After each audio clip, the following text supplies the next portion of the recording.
Amis du Saint-Esprit, bonjour. Voici la deuxième vidéo pour la préparation à la confirmation. Si ça ne vous ennuie pas, on va faire une petite récapitulation des 7 sacrements, car la confirmation est un sacrement,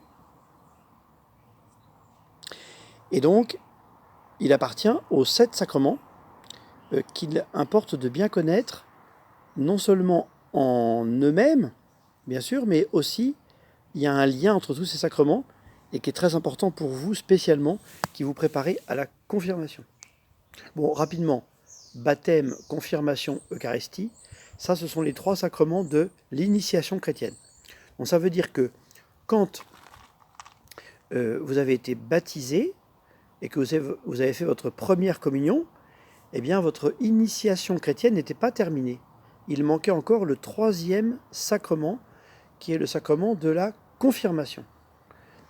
Le christianisme est tout d'abord une initiation. On appelle ça les 3 sacrements de l'initiation chrétienne.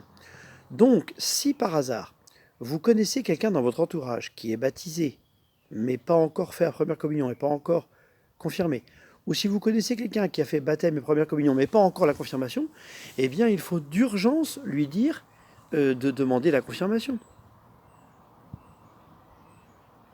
D'urgence, de façon à ce que l'initiation chrétienne soit terminée, quel que soit leur âge. Il peut s'agir de votre père, votre mère, votre grand-mère, même votre grand-père, je ne sais pas, votre oncle, votre tante, vos amis, comme vous voulez. En tous les cas, le Saint-Esprit est fait pour être donné, voyez, hein, de même que la bonne viande est faite pour être mangée, les bonnes frites sont faites pour être mangées, le bon vin est fait pour être bu, bon, tout ça, c'est fait pour ça, et le Saint-Esprit, lui, il est fait pour être donné, voyez. Donc il faut le répandre le plus possible. Voilà. On est prêt à préparer 40 000 confirmations, il n'y a pas de souci. Voilà. Donc, baptême, confirmation, Eucharistie, ça c'est le premier groupe de sacrements. Il y en a 7 en tout. Ça c'est les 3 sacrements de l'initiation chrétienne. Il y a ensuite 2 autres familles, et là je passe plus vite.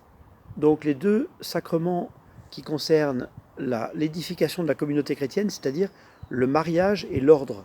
L'ordre, c'est les prêtres, et le mariage, c'est les gens mariés. Bon.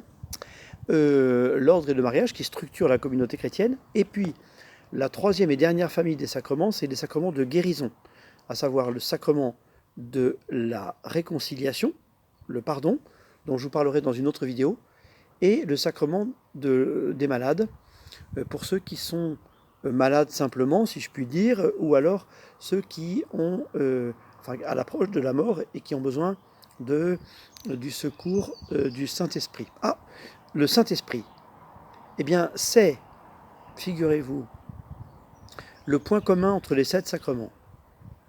Le point commun entre les 7 sacrements, c'est le Saint-Esprit, et qui est manifesté par un geste rituel qu'on voit dans tous les sacrements, c'est-à-dire, je devrais le faire avec les 2 mains, mais j'ai une main prise par la caméra, on appelle ça l'imposition des mains. Voyez. Et quand l'évêque vous confirmera, eh bien, il y aura l'évêque bien sûr qui fera ce geste-là, et tous les prêtres qui font ce geste-là de l'imposition des mains, qui est un geste très ancien, qui vient du judaïsme, et qui signifie la descente du Saint-Esprit dans l'âme. Voilà. Et donc, je me déplace pour l'éclairage. Voilà, c'est presque du direct. Et donc, le Saint-Esprit est le point commun entre les 7 sacrements. Le jour du baptême, vous avez reçu le Saint-Esprit. Le jour de la première communion, le pain et le vin ont reçu le Saint-Esprit. C'est pour ça qu'ils sont devenus le corps et le sang du Christ. La confirmation, c'est à nouveau la descente du Saint-Esprit pour vous confirmer dans la mission de chrétien. Le sacrement de l'ordre, eh bien, le Saint-Esprit descend sur un petit bonhomme et ça devient un prêtre, ou il descend sur un homme et une femme qui s'aiment et ça devient des époux, parce que le Saint-Esprit descend. Le sacrement du pardon, c'est encore le Saint-Esprit qui descend et qui pardonne les péchés. Le Saint-Esprit, c'est le pardon des péchés. Et le sacrement des malades, c'est le Saint-Esprit qui descend pour donner réconfort et joie à celui qui est éprouvé par la maladie ou par l'approche de la mort. Voilà. Donc ça, c'est très important l'imposition des mains, vous serez attentif à ce geste le jour de votre confirmation, et le jour de n'importe quel sacrement, voilà, c'est le Saint-Esprit qui descend. Voilà pour l'épisode numéro 2 qui maintenant est terminé.